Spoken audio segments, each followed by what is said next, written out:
Bet it up, bet it up. Let's get into it. Good morning, good afternoon, good evening, no matter where you may find yourself as you listen to this, and you are tuned into the only sports podcast that was also offered the job at Grambling State and at Jackson State, but turned it down to try to go to Bethune-Cookman. This is another episode of It's a Black and White Thing with A1 and A Ward. You can check out every episode of the podcast by going to the podcast app of your choice, searching for Brains and Bars. You can also follow us on Instagram, Facebook, and Twitter by going to, as my son goes wild on playing video games, by going to searching at Brains and Bars and following and subscribing there. We're live on YouTube. Once again, like, subscribe, hit the notification bell so you can be in tune with all the content there. So normally I do this show with my homie A Ward, but he's not with us tonight. But in his absence, I am awardmerch.com for all things A Ward for his merch battles. He has a battle coming up February 4th in a couple of weeks against Big K on RBE. Make sure you guys cop the pay-per-view. Go check that out. And so in his stead tonight, I got someone who's going to join us. We have we've met once, but we've also been talking back and forth on Twitter. Good dude. He works for my money, the best battle rap media around. Now, everybody has their favorites, but they're my favorite. Let's talk battle rap. He is Titus. Titus, I'm gonna bring you up. If I can exit this solo layout. Titus, what's going on, my man? What's up, bro? What's up, man? I appreciate the intro, dog. I'm glad we Yes, made sir. it. Yes, sir. So Titus has a new article up on Let's Talk Battle Rap's website, detailing Murder Mook and the next potential 5 opponents for him. They're ranked from 5 to 1, and part based on their strength or how tough they would be. Is that right? Yeah. We took in danger. It was really bad, danger level, mega match, like impact of the matchup, things like that. That's what I was going for. Yeah. Yep. Also, Let's Talk Battle Rap. Shout out to the homie France. He just dropped a new article today detailing Mac Myron's new deal with URL and what kind of the path that he's taken with the brand. And also, Titus has a podcast of his own. Part of the reason we linked up for this kind of cross promotion is he has a podcast called Not the Experts. Not the Experts. Yeah, that's it. Not the Experts that he does. And then he also has his personal blog called the PK Chronicles. He did an excellent piece last year about suicide and depression. If I got that right, it's depression, not suicide. Forgive me. No, and then he also has a little bit of both. Okay. Yeah. Okay. And then he also dropped an article at the end of 2022. He's kind of talking about 2023 and his hopes and dreams for us collectively as we push forward into the new year. So go and check all of those things out, man. I'm glad to have you on the show. We got a dope show for you tonight. I might have to solo you and go tell my son to calm down because I'm pretty sure his voice is bleeding all into the recording. But glad to have you, man. So part of the reason we linked up is we're going to get into the conference title games. But I'm a San Francisco 49er fan. He is a Philadelphia Eagles fan. Are you from Philly? Nah, I'm from Georgia. I just became an Eagles fan. Yeah. I'm from Louisiana, so I'm not from San Francisco. And I live in Kansas City. I spent most of my life living in Kansas City, so everyone kind of side eyes me when I, say I'm a Niners fan. So I can respect being not rooting for teams and not being from that particular area. So let me ask this: how did you become an Eagles fan? So when I was a kid, it was like the Eagles had that run early with McNabb and Reed where they would get close and not get there. Mm-hmm. And then it was about this pick a team time, and I was like, I want to see him get there. So I started becoming an Eagles fan. Then the next season they got T.O. But then the big thing happened in Atlanta right around the same time. And I was like, I already claimed the Eagles, but I'm cool with Vic too. But I already claimed the Eagles, so I just stayed with the Eagles. And that's how I started. And for years it was you know what, picking the team that almost always gets there is a way to torture yourself. Yeah. But then they managed to actually win a Super Bowl, and it was oh, you can do that. Okay. Maybe it's not all bad. That's what's up. Yeah. So I'm a similar trajectory. I picked all my favorite teams when I was 7. So living in Louisiana, I always will have an affinity for the Saints, for LSU. But during that time, both of those teams were awful. Right. The Saints, fans were showing up at the Superdome with paper bags on their head. It was not a good time. And so the Niners were on TV almost every week. We're talking, Rice, Montana, Craig, Brent Jones, John Taylor, right? All of those guys. And so, like I gravitated towards that, and I've been rocking with them ever since. So I can, like I said, I definitely can empathize with that being your favorite team. So yeah, it needs to be normalized. We need to normalize not having to cheer for the team you live because you live there. That doesn't have to be a thing. Absolutely. Hold on one second. Yeah. Let me mute my mic. Parenting. man. Like the first, like, listen, we've been on for like 6 minutes. The first 6 minutes, I know people gonna be listening going, here, oh my God, all the back, oh. Anyway, so yeah, we got a dope show for you tonight, man. So let's jump into these. Divisional matchups. So we'll go in order of. I said we'll save the best for last, which is going to be the NFC title game. So we'll start AFC. Let's start with the Chiefs and the Jaguars. Dope matchup. Obviously, a lot of drama, unexpected drama with Mahomes' ankle. What were your thoughts of that game as you watched it unfold? Oh man, that game was fun. I just want to. The first thing I need to say is that every time I see Jacksonville do anything successful, I just feel like it's another year Urban Meyer shouldn't be allowed to coach football anywhere in America. Like I don't know how you broke a team that badly, and then good old Dougie P came in and just made them love life again. It's so terrible. But not Jacksonville's so close to being that team that's going to be up there a lot. They get Calvin really bad next year. I mean, the Chiefs are the Chiefs, right? Them going in and beating the Chiefs just wasn't gonna happen, barring something insane occurring, like Mahomes losing his leg. So they did did what they could, man. Mahomes is just it's otherworldly. It really is at this point. And it's getting to a point where like he's at that Steph Curry point where like when Steph Curry shoots 3, I'm like, it's going in.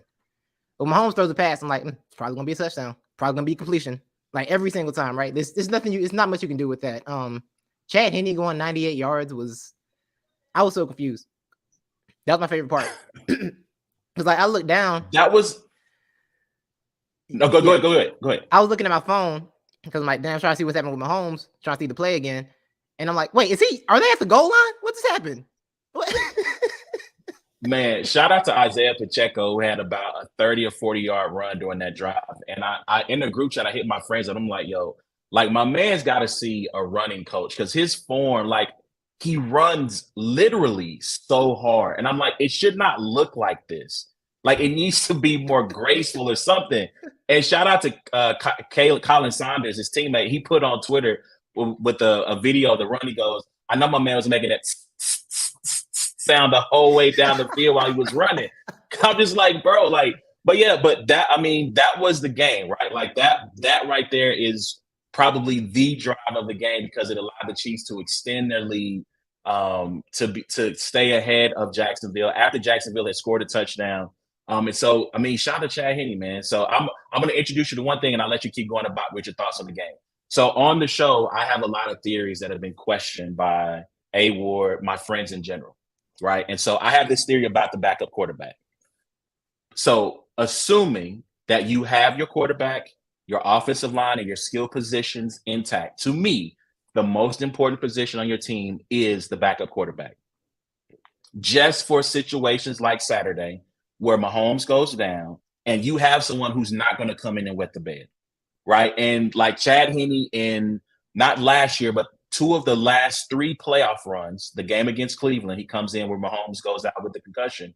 He has shown up and has saved the day and been able to hold their teams afloat, right? So that's my backup QB theory. Assuming everything else is set up, the very next thing you need is a backup quarterback who can, for either a game, a couple games, maybe half a season, carry you. So that's my backup QB theory. But I'm sorry, I just had to throw that out there. But please continue. Chad Henne. I actually agree with that, though. I actually agree with that. I think your backup quarterback, unless they're like an elite level, can give you a game, or to give you maybe a game where they can let you win a game, right? Like Gardner Minshew was incredible in that Cowboys game. They got one incredible game in him as a backup. Gardner was incredible in that game. He was god awful against the Saints. It was all. I was watching that game. I'm like, yo, this is nah. I need Jalen back immediately. I can't do this. I can't. Man. So yeah, they got a game in them, and I think another thing to add to that is your backup quarterback, to maximize their success, they need to be of the same mold as your starter, as much as possible. Because you look at the Ravens, right? Every quarterback they got, blackest quarterback room in America, by the way. All their backups run the same offense as Lamar. All of them. True. You know, they're all similar. They can't do it as good as him because they're not Lamar, but they have the same offense. You got to change too much. The Minshew to Hurts change was just like, bro, this ain't even the same team. Like, there's nothing similar in their game at all. So, as a Philly fan, I want to ask you this question because going into this season, I saw plenty of Twitter buzz about, well, Minshew is just as good as Hurts. Yeah. Like Minshew can carry this team. I mean, even during the season, while Jalen Hurts is having the best season of his career, right? You're still hearing, oh, well, he can do that. Right. So, I mean, as an Eagle fan, when you are listening to this talk throughout the season, like what are your feelings as you watch this all unfold? Oh, it's also stupid to me. I'm like, bro, we're blowing everyone out. Like, we're just good. Like, why are you so convinced that Gardner Minshew's been a backup this long? I didn't like the Gardner Minshew thing when he was in Jacksonville. I'm like, bro, y'all are doing too much with this. Like, it's fun. He has a cool mustache. I understand. This is a very middling quarterback. And I say he's bad. He's just middle of the road. You're not going to go too far with that. People fall in love with the okay quarterback, right? Like, people love Taylor Heineke. They love Gardner Minshew. Like, bro, this is not going to get it done long term. It's not. No, I didn't like it. But Eagles fans, there's a lot of revisionist history. Like, there was a lot of people when they picked up, I forget the kid's name. It's a dude from Nevada that they signed in the offseason, undrafted kid. Carson Strong, I think is his name. Yeah. Yeah, they signed him. People were like, I don't know, he might end up being the starter. He didn't get past fourth string, got cut before the season started. Like, I don't know, man. Philly fans, we are a volatile bunch of people. We really are. I try my best to not be that way, but it happens. It gets the best of us. You gotta embrace it. But yeah, no, the backup QBs, man. And Henry's been doing this for so long. That's the other part. He has. And he, for the Chiefs, I wonder, he's in his 15th season. I wonder just how long, like, just for the sake of argument, if they win the Super Bowl, if Henry goes, you know what? It's been fun. I got 2 of these. Right.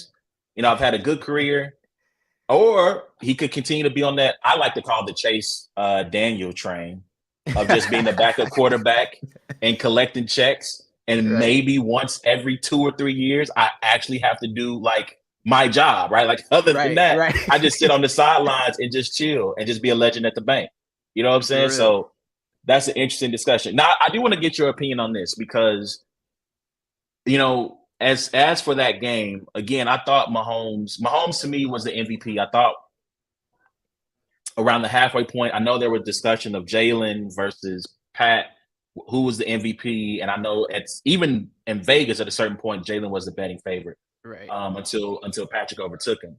So living in Kansas City, like, it's kind of weird. I root for the Chiefs to do well, except for when they play the Niners, right? That's a nightmare scenario for me, which could happen again. But I feel like when I look nationally, you have people like Shannon Sharp, Nick Wright, who are Mahomes cheerleaders, right? He can do no wrong. They're always bigging him up, so on and so forth. But I feel like nationally, to me, he's the best quarterback in the league, but I feel like people almost begrudgingly acknowledge him. So from your perspective, I might be too close to this, right? So from your perspective, on the outside looking in, like, how do you think Patrick Mahomes is perceived nationally? It's weird because I kind of agree. I feel like nationally, it's like this thing where people have him as the best, but it's not easy. I feel like people overcomplicate things. They overthink it. Like, this is the most talented quarterback we've ever seen play football. All right. It's just what it is. Like, in terms of pure talent, this is the most talented dude we've ever seen play the position. But because in this culture, we have to have debates. Everything got to be a debate, a conversation. It's like, I don't know. Maybe Josh Allen's right there with him. You know, they played a good. They scored 30 points in 2 minutes. Maybe he's right there. Maybe Joe Burrow's there. And they're all great. It's like, we can't just allow people to be great. So it's like, instead of just allowing Mahomes to be great, and just appreciate his greatness the way they do with Brady all the time now. It's like, nah, man, this is just trying to put somebody else up there. You don't have to do that. You really don't. You really don't have to do that, man. Like, just let it exist for what it is. Like, I think it's fatigue. It's like, I don't know how we keep explaining how great he is, so we got to pump up somebody else. Like, you don't have to though. Just keep talking about how great he is because he just is. I'm sorry. Okay. I just want to make sure I wasn't tripping, right? Because I'm constantly telling. So my Chiefs fan friends, right? Like today has been Joe Burrow Appreciation Day. It started Monday, and I honestly thought, like I said, watching that game and watching it perform that come Monday. I don't listen to a ton. Like I don't do a bunch of First Take and Get Up, and I listen to the Dan Patrick Show. I listen to Bomani, and I listen to PTI. Right, so those are like the three that are constantly in my rotation. Yeah, and I just thought that today, that on come Monday, people are going to go, "This is why he's the MVP," because this is the kind of talk that we reserve when you see people put on performances like that. Right, that's where you see people just fawn all over them and they go crazy. And it was just kind of like, yeah, Patrick Mahomes on one leg, still good. Okay, so let's talk about. And I'm just like, wait, no. If Tom Brady would have did this, we would have had stopped. We would have declared it Tom Brady Day. Like I feel like over time, Peyton Manning has always gotten his due in the moment. Tom Brady's gotten his due. Drew Brees, when he's been on top, has gotten his due. Aaron Rodgers, Lord knows, he's gotten his due. And I feel like with Mahomes, it's just like, yeah, okay, you're good. Right. So what? And I'm just like, no. It's not so what. It's not so what, because I'm listening to people talk about Joe Burrow. Oh my God, he's like Tom Brady. Oh my God, he's the new Joe Cool. Look at him throw the pass during pregame and he does the spin around, which was dope. Let me not. That's not hate. That was a dope shot. Yeah. But it's just like I'm watching these guys today. I'm watching these guys today talk about, is Burrow better than Mahomes? And again, if you want to start your team and you say Joe Burrow, Allen, Mahomes, I'm not going to argue that, right? Like that's a preference thing. And those are all great picks. But I'm like, guys, we don't, like you said, we don't have to do this. Patrick Mahomes is the best quarterback maybe we've ever seen. And we're not even in year 10. Like we're not even year 8. This is year 6. 5th year as a starter. Never played a role playoff game. 5 straight AFC conference title games. MVP, 2 MVPs in 5 seasons. He's going to be the MVP this year. Led the league in passing. Led the league in, like, guys, we can elevate and talk about how great Burrow is. And listen, I got to take an L. Matter of fact, I'll say that when we get to that game. But we can talk about how great this guy is and still be like, but there's still the guy at the top, right? Like we can do both. And I feel like in this world, we try to, especially in this, First Take, Get Up world, undisputed world, there can only be one king. And while there is some truth to that, you can also have people who are challengers to the throne, who are in that same, or I shouldn't even say challengers to the throne. You can have people in different kingdoms. Joe Burrow has his kingdom. Allen has his kingdom. Mahomes has his kingdom. They're all great. And let's just celebrate that. So I'm glad to hear you say that, because I feel like, again, living in this city, and because Chiefs, any fan, right, they're sensitive about their favorite players. Naturally. But they can become so, like in my group chat, like I'm getting repost after repost of Burrow content, and they just go, oh my God, like what is happening right now? And I'm like, guys, just ignore it. Just don't pay attention to it. So I'm glad to hear you validate that. That's what's up. Yeah. People just don't want to give him the crown. They just don't want to just let him hold the crown. It's like, Jay, he's got it. I'm sorry. He's got it. He's the best. Like as a Niners fan, I would love to have him on my team. Shout out to Marcus Spears. He talked about today. He goes, listen, man, if Patrick Mahomes had Jamar Chase and Higgins and Boyd as his wide receivers, he would throw for 7,000 yards. And I'm like, I get the point you're making, but I actually wouldn't doubt that he could. Like, why would you ever run the ball? Like, why would you run the ball? Like you have no reason to run. You can just throw it every down. You can basically treat it like Madden. We going for it every 4th down because who's gonna stop us? Right. You know what I'm saying? Right. So okay. So I'm glad to hear that you validate my feelings on that one. All right. So anything else you want to say about the Jacksonville and KC game before we jump to Bills Bengals? No, I just want to say, let's make sure we continue to put respect on the Andy Reid coaching tree, because that was an Andy Reid coaching tree game. Just make sure we respect that. As much love as Bill Belichick gets for being a genius, his coaching tree is trash. Horrible. While Andy Reid has a really, really dope coaching tree. I mean, Harbaugh, just off the top of my head, Dougie P, not McVay. Oh gosh, Buffalo's head coach, McDermott, Sean McDermott. Yep. I'm pretty sure there's probably about another 5 to 6 more that I'm missing that have been all really good at their jobs. Yeah. And Sirianni's from Frank Reich, and Frank Reich was under Doug, who was under Andy. So I'm just saying, like that tree has borne a lot more fruit than Bill Belichick, where it's just like that tree does nothing. I mean, I'm not going to say does nothing but produce rotten fruit, but it has produced a lot of stinking fruit. Yeah. It ain't just no good. Spots all on. Right. All right, that's what's up. So let's jump into the Bengals and the Bills. So I want to start by asking you this. Going into that game, what were your expectations of what you thought the outcome would be? So I was kind of torn on that because their first matchup, obviously didn't tell us much anything. Because it was 7-3, but and the Bengals had the ball his first quarter though. I don't know anything. Anything happened in 4 quarters, right? So it's like I don't know too much. I thought it was gonna be a little more even than that. I was really surprised that they got handled like that. Because I didn't get to watch it live because I worked the night before, so I had the Eagles. So I had to make a choice. A decision had to be made. Something had to get made. I can respect that. Yeah, so I didn't catch it live, and I was like, "Wait, they got him like that? Oh, all right then." So then I started, listening to all the podcasts, going back, watching highlights on Twitter, seeing what was going on. I said, "Oh, okay, got it, understood." But no, I didn't expect it to be like that. That kind of, I was like, "Dang, the Bengals." But on Not the Expert, shout out to me and Levi, we came up with a system called the PART system. And we said about the Bengals 4 weeks ago. Part means peaking at the right time. Like I like that. 5 weeks ago, we were like, the Bengals are they getting it together at the proper moment, and they're still rolling. Like there it is. The part system is 1-0 right now. The part. Okay, I like that. It's 2-0. It's 2-0 because the 49ers were a part system team too. So yeah.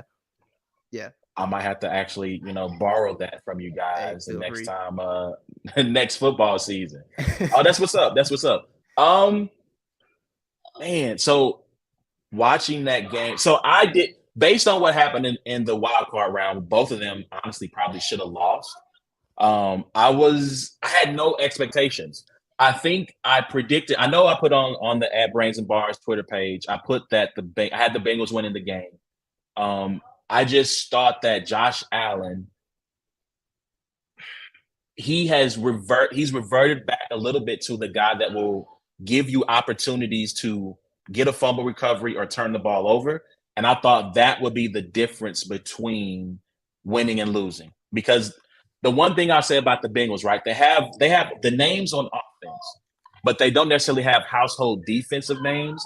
But they remind me kind of the Tennessee Titans in that I feel like the Tennessee Titans with Mike Vrabel are a really well-coached team that executes very well. And if you make a mistake, they make you pay for it. And I feel like the Bengals are in that same vein, except they have superstars all over the offense. And so I thought that was kind of like my prediction going into the game.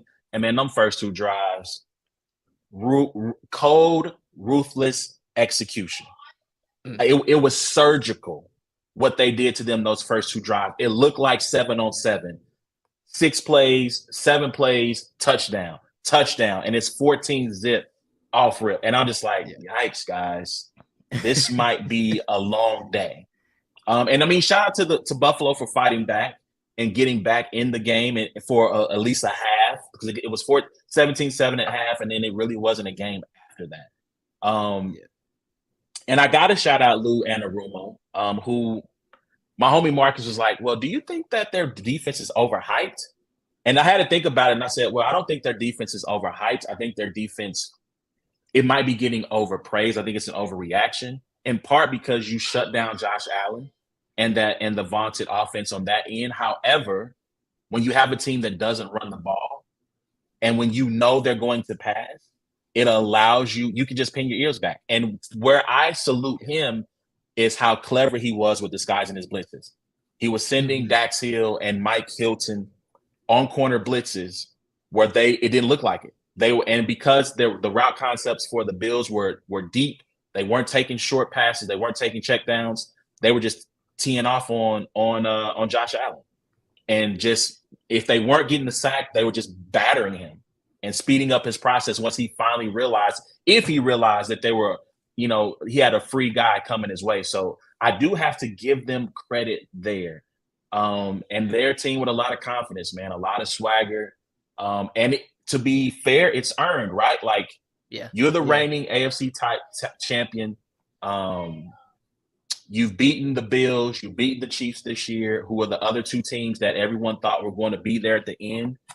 And I can't be mad at them talking their talk. No. Although I will say, I don't know if you saw this tweet. Apparently, Eli Apple posted a tweet of like the Damar Hamlin kind of like heart emoji. Yeah, I did see that. Yeah.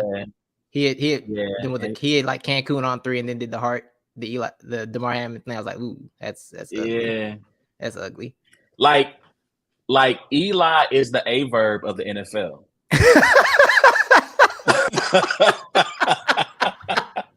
Yo, that's perfect. That's really perfect. He is the ultimate troll. He is always trying to get under your skin, and it does not matter what happens. He's not going to stop talking. That's a fact. He's going to keep talking trash, and you just got to live with him.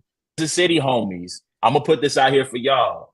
Eli Apple is the Trey P of our friend group. So to explain what I mean by that, do you have a homie who has a favorite team, who it don't matter if they're good, if they're bad, he always talking. Oh, he's not. And it's like, bro, like your team just lost. Why are you still talking? But then don't let them get good for a second. Because if they get good for a second, he in your mentions. It's over. He's a Chargers fan, by the way. He's a Chargers fan. And so, listen, at halftime of that game, I made a meme and I said, hey, Chiefs fans, something scary is coming to Arrowhead this Sunday. No, not Justin Herbert. It's Trey P. He's coming because he was going to be in y'all mentions all week long. And then, of course, the Chargers do what the Chargers do and they collapse. But yeah. So for those who may not, who may not know who A verb is or who Trey P is, just think about that one friend you got that always talk trash no matter what and never shuts up and is super annoying and is always getting under your skin. That's your guy. That's the guy who's Eli Apple in your life, man. Word. Yeah. But yeah.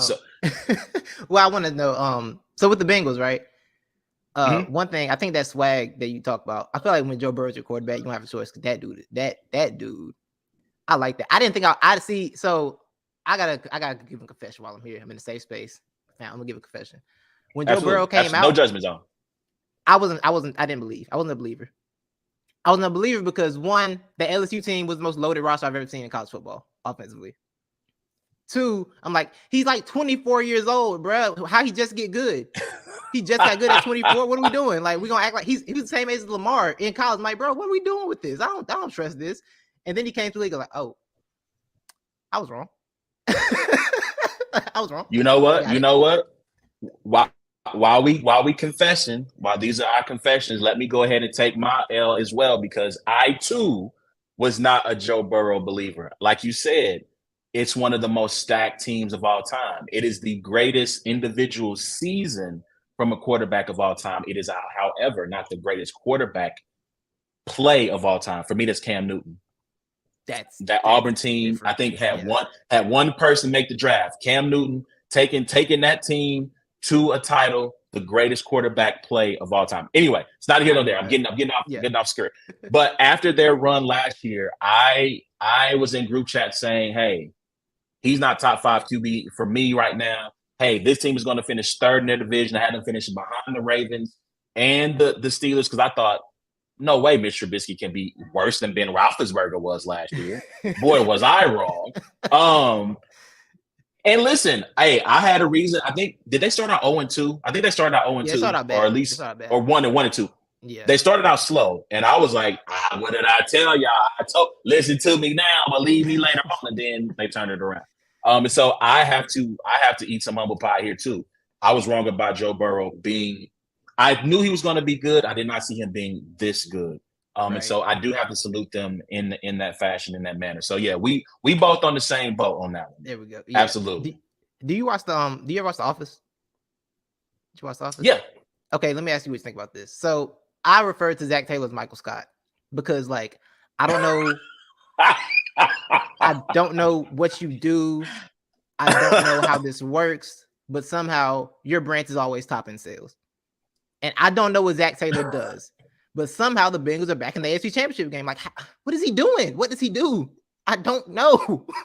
Because I don't see a confident man when I see that man coaching. I don't see a good coach. I'll say this. I think he's learning on the fly, and I think he is getting better. I think he is getting better because I think early on the season, their offensive line was getting killed. Yeah. And it was in part because the route concepts were taking too long to develop, and that's why he was getting, Burrow was getting knocked around. He has since it's become more of a quick passing game. So I have to give him credit for that. And he's also stopped doing that thing. So in last year's AFC title game, every first down it was a running play. Just about. Yeah. Like they get a new set of downs, Joe Mixon right up the middle, 1 or 2 yards. And it's just like, bro, like you literally playing halfback dive like on Madden. You just pressing this same play and the defense knows it's coming. You know what I'm saying? And so I do think he has shown some growth as a head coach. It's not fair to judge people off how they look while they're coaching. He does kind of have this look like what is happening right now. Like, yeah, it's almost like right? he woke. It's like he woke up from a dream and he's like, why am I in this stadium with 70,000 people? Yes. How am I the coach of this team? So I get it from that perspective. But if they win this game and they make it to another Super Bowl, we're gonna have to stop calling him Michael Scott. Yeah. We're gonna have to find another name. I don't know if we're gonna have to go with a Cheers analogy. And start calling him. I can't remember Ted Dance's name off of Cheers. I'm probably aging myself with that because I think you're considerably younger than me and probably never watched an episode of Cheers. I didn't watch Cheers, but I respect the reference. Okay, so you know what I'm saying. We're gonna have to find another name to call him from TV. But yeah, man, like I got to give him his credit. For sure. And so with that, let's jump to this weekend. Right, let's talk about this weekend's games: Bengals versus Chiefs. Back in Arrowhead again. Or as the Bengals have referred to it as Burrowhead. That's cold. Okay. That's cold. Hey, I guess when you 3-0, you get to talk your talk, right? Right. I love when rivalries form naturally like this, right? Like this isn't the division thing. This is just like a rivalry come off of just being good, and the fact that we beat the best quarterback in the league 3 times in a row while having a lose record to the Browns somehow. With Joe Burrow, which was that stat was the wildest. I had 2 stats this year that I blew my friend's mind with. One was telling them that Joe Burrow was 3-0 versus Mahomes and like 0-3 versus the Browns. And 2 was when I realized Pittsburgh had 7 wins. And I was calling my friends like, hey, Steelers got 7 wins this year? Like, when did they do that? So I don't know, bro, but they're here. They're here. Man, so not to get too far off topic, but I feel like, to me, I'll put it to you like this. From the black delegation, Mike Tomlin has to be the coach of the year. You know what I'm saying? He's not going to win it. But the fact that you took a team that started a rookie quarterback who was abjectly horrible to start, and Mitch Trubisky, and the fact that you got once again to a record that is above 500, never finishing below 500 ever in your career, almost making the playoffs with that team and that offense. Hey, bro, like I said, from the brothers, you are our coach of the year because we don't know how you. Matter of fact, I start calling him Pastor Mike Tomlin because he got to have a line. He gotta have Jesus on the main line. Like, listen, if you believe in the power of intercessory prayer, y'all need to call Mike Tomlin because he knows somebody. I promise you, to get that team where he got them, man. They were 2-6. Bro. I don't know how they did it. I don't know how they. I mean, and granted, they beat a bunch of bums to get there. I'm not going to act like they. Yeah. But I mean, they beat the Dolphins, right, to get there. I had to go back and pull up the schedule real quick to see everyone they beat after they were 2-6. No, they didn't play the Lions, but I mean, it's like you said, man, it's unbelievable that he got to nine wins, let alone 7. Right. But so let me see. So they beat the Bengals to start the season, which, man, I was like, see, I told y'all about Joe Burrow. I told you he wasn't. That was the moment. That was the moment. that was my moment. That's as good as it got for me. But they beat the Saints, okay, and they almost beat the Bengals. They lost that game, okay. They beat the Colts, the Falcons. They beat the Ravens minus Lamar. Yeah. Beat the Panthers. Beat the Raiders in a game the Raiders should have won. Then they beat the Ravens again. Oh, wow, they swept the Ravens. And then they beat the Browns. So, I mean, again, it wasn't like it was a crazy run, but still, man. They were amongst they beat bum teams, but they were a bum team for half the season. You know? It's like, hey. But yeah, man. But back to Sunday's game, man. Shout out to Mike Tomlin.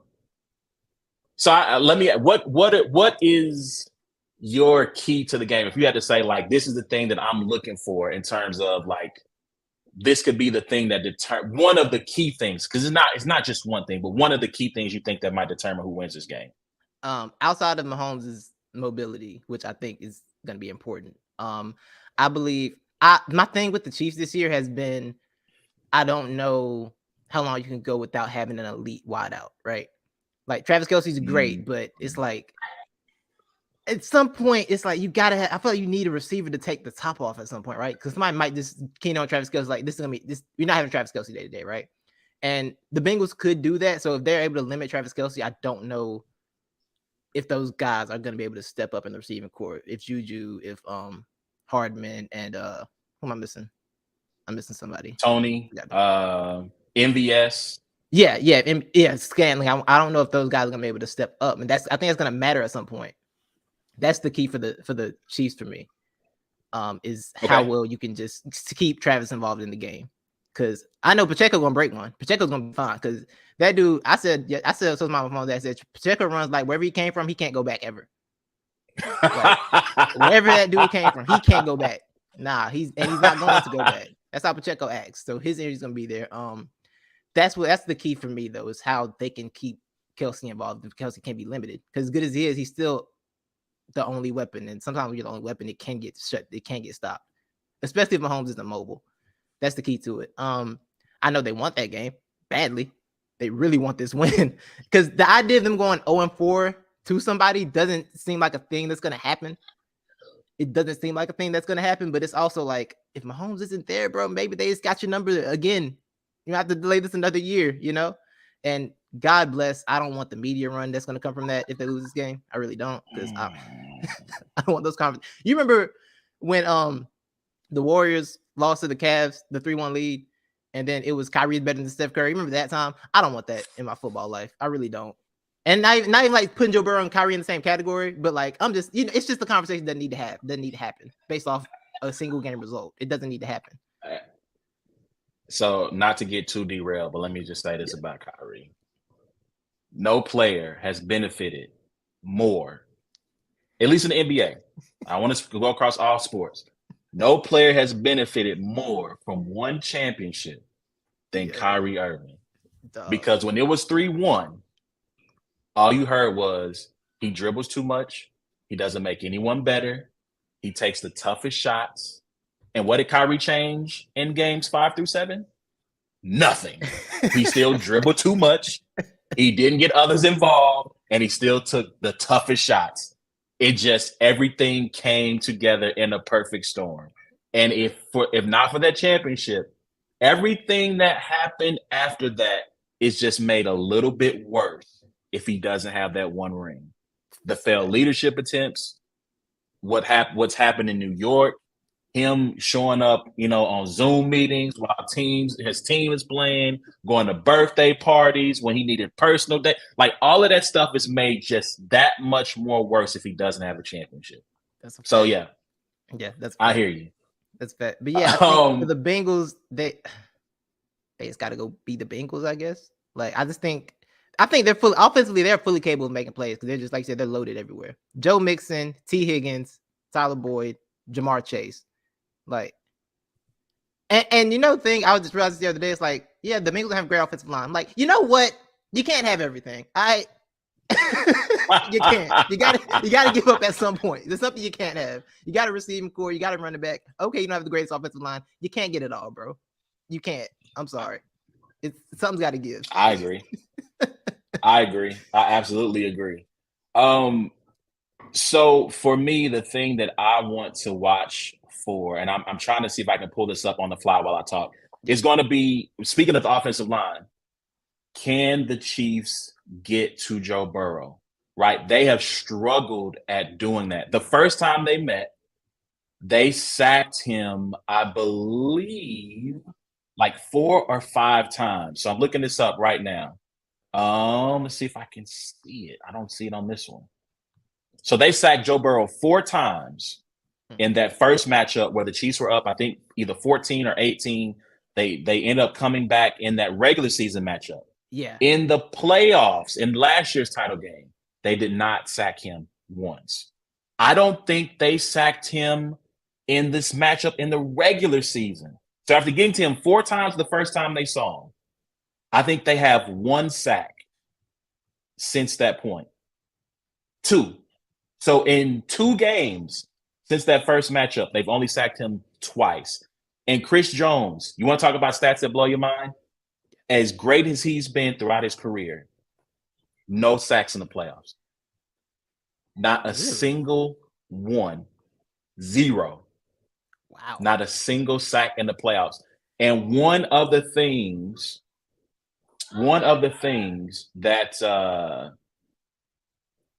that haunts Chiefs fans from last year's match, it was a 3rd down, and Chris Jones has him dead to rights.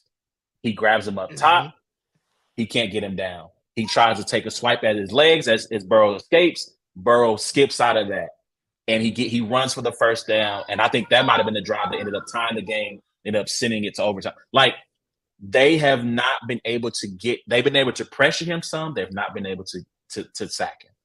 And so can they get pressure? The matchup that I'm super excited to see, and I didn't ask this question, I'm just starting. So if you have a matchup, you can jump in, but I want to see, one of the things I'm curious about, I'll say this. Will Spags match up? So will he take Snead, put him on Higgins for a size, and will he put McDuffie on Chase no matter where they go? If I'm Spagnuolo, I'm not saying that he should do that for the entire game. I think to set his tone, I think he should start it. I think at the end of if it's a close game in the 4th quarter, if it's a critical 3rd down, match up. You find Higgins, because quietly, right? He doesn't get the fanfare of Sauce Gardner in New York, who should be the defensive rookie of the year. But McDuffie is nice. Like, he is nice. And it doesn't get talked about enough. And I went back this week and watched every rep he had against Jamar Chase. He locked him up. I think he might have had 1 catch on him in all of his targets. He had the one play, he got like a little bit of a ticky-tack pass interference call on a play where the pass got intercepted. But that's the matchup. If I'm Spags, I'm saying this is your guy. Yeah. We're about to assign you the best player in the game, and your job is to shut him down. Yeah. So we'll see what happens on that end. Yeah, I think that's the key too. Like, because you can't show Burrow the same look all game, because he's gonna be like, hey, I know what you're doing. I'll figure it out. Don't worry about it. Give me a couple plays, right? Like, you're gonna have to mix it up. So I think, like you said, matching up sometimes, critical 3rd down, just throwing some different looks at him, because he's too good to just be stagnant. You just keep bringing your same defense out there. He's gonna be like, oh, you want to keep doing? Cool, got it. Don't worry about it. Understood, right? You got to play those games. I think Spags as the coordinator, I feel like some days I'm like, he's good. And then some weeks I'm like, yo, what's up with you, bro? Like, Spags confuses me, right? I'm like it's a love-hate relationship. It is a love-hate relationship in the city with Spags. Especially with this particular team. The 3rd and 27, I think, comes to mind, where he basically tells Ward one-on-one with Chase and sends a blitz. It's like, bro, it's 3rd and 27. Like, just run a zone. Right. Like, you didn't need to do that there. Like, no, we're good, bro. We don't need the blitz at all. So Sauce did win Defensive Rookie of the Year, by the way. Okay. I mean, and look, rightfully so. I mean, today. Yeah. As you can see, I'm a Notre Dame fan. Like I said, I picked all my favorite teams when I was 7. And I watched Cincinnati play against the Irish last year. And I'd heard about Sauce and not seen him, had not watched him. I watched him play and I said, hey, guys, that's a first-round pick. Like a beast. So that is deserved. That was a deserving win for him. So shout out to Sauce Gardner getting Rookie of the Year. So let's. I don't want to keep you too long because I know you have your time is of the essence. So let's jump into who you got winning this game. I feel like just based on the fact that I don't know how Mahomes' mobility is going to be, I'm going to edge the Bengals. I'm edging the Bengals, but I think it's going to be a tough game. But it's really just, I know how bad the Chiefs want this game. I know they want this game, but I just don't know. I think at some point that ankle is going to matter, and I think just my concern with the receiving core is going to matter. I think those are my biggest concerns. So I think I'm going to lean Bengals just based off those factors, which is crazy to say, but I'm leaning Bengals right now. So, and I might end up regretting it by like 6:30, like, oh, because the Chiefs might come out here and be like, we're going to bird race you now. And I'm like, oh, well, you know what? My bad. So I woke up on Monday. I knew we were doing the show. I woke up on Monday, and from Monday until about an hour ago, I said the Bengals are winning this game. Yeah. In part because I am concerned about Mahomes' mobility. I am concerned about the fact that I wonder, is it in the Chiefs' head that they've lost 3 games by 3 points each, and that it has been self-inflicted mistakes that have cost them in each of those games. I wonder how much mentally that messes with you. That's a good point. And then I saw the video of, I think it was Eli. It was either Eli. It was Mike Hilton who said, "We coming to Burrowhead on Sunday." I know Mahomes has rabbit ears. He's got his ears to the streets for what people are saying. You got people questioning his ability to play from the pocket. You basically got people calling him, shout out to Coach 30, just an athlete playing quarterback. Right? You have all these people who are, saying, well, he's not going to be good enough. He doesn't have the core to handle it. Burrow's beaten him 3 times. This is a legacy game. Like I forget. I think that was First Take said, what does this do for Patrick Mahomes' legacy if he loses again? God, Lord have mercy. Unless he's going to retire after the game, it does absolutely nothing for his legacy. It's just another chapter. It's another page in the chapter of his career. Right. But I am taking the Chiefs because I think these people have pride and ego. And talking about Burrowhead and talking about legacy and them being 3-0 and they're the big dogs and the Chiefs, derisively get called the dynasty of 1. Even though the Bengals don't have, or the dynasty of 0, they don't even have a championship to be called the dynasty of 1. I think people are going to pick the Bengals to win. I think people are going to heavily favor them to win. And I think they won't be able to quite go, you don't believe in us.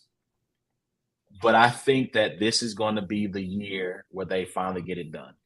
Yeah. I think the pride of this team is going to come through. It's going to show, and they're going to win the game. I think it's going to be close because these games, they're always close, right? I mean, the matchup this year, the Bengals jumped out to a 14-3 lead. The Chiefs outscored them 21-6. They were up 24-20, driving when Travis Kelce has that ball ripped from him. That's right. And then the game kind of turned on that point. So I think the Chiefs get it done. I'm going to say by a field goal, and they will go to the Super Bowl. I'm with that. Also, on your Mahomes legacy thing, if he retires right now, he's Hall of Famer. Like he's good.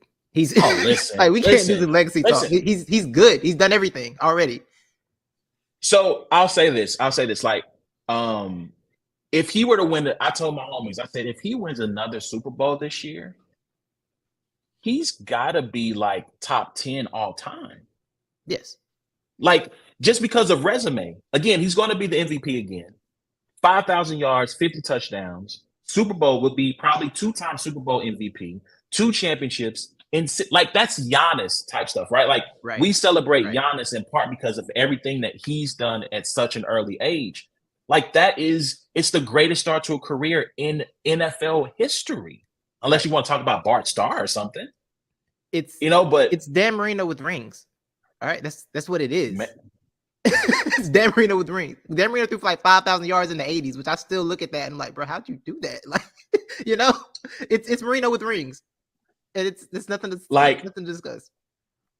I hope that at some point we look at, like you mentioned, Dan Marino. For my money, Jerry Rice is the greatest football player ever, because Jerry Rice was putting up numbers in a non-passing league, that in a league where the ball is passed 2 to 3 times more, players still can't touch him. Like, players literally have to play for 25 years to match Jerry Rice's numbers in a league where the ball is thrown more than ever. And so, like, his the 86 season, the strike shortened season, 22 touchdowns and like 60-something catches. Oh, yeah. I love that. I love that season. 22 touchdowns and like 6. So basically, every third time he touched the ball, it was a house call. What are we talking? Randy Moss is not the greatest wide receiver ever. All due respect to Randy Moss. It's Jerry Rice. But anyway, my point that I'm getting at is I hope that in 20 or so years that we look at what Mahomes has done, at least to this point, the same way we look at Jerry Rice, the same way we look at what you talked about, Dan Marino, 5,000 yards in 1984. Unbelievable. Yeah. Unbelievable, man. Yeah. And I think the one Anything thing else? Go ahead. Yeah, I think the one thing I try to remember is that, like, the conversations in the moment aren't going to be remembered in like 20 years, right? Like, we don't talk about the fact that Peyton Manning got benched for Brock Osweiler to protect what was left of his neck that last Super Bowl run, right? Like, we don't talk about that. We talk Peyton Manning has 2 rings. All that's going to be remembered is the numbers. Like, the context is going to get lost. The numbers are going to get remembered. So Mahomes, like, when he sits down, we got to just look at raw numbers and like awards and everything. It's like, pull up his football reference page, like a basketball reference page. Like, yo, what? You did what? It's going to hold up. That's all that's going to be remembered. It's not going to be these stupid conversations we engage for no reason. So I want to make sure I got this right. I know Peyton Manning threw I thought it was 9. Oh, it was 9 touchdowns and 17 interceptions his final season.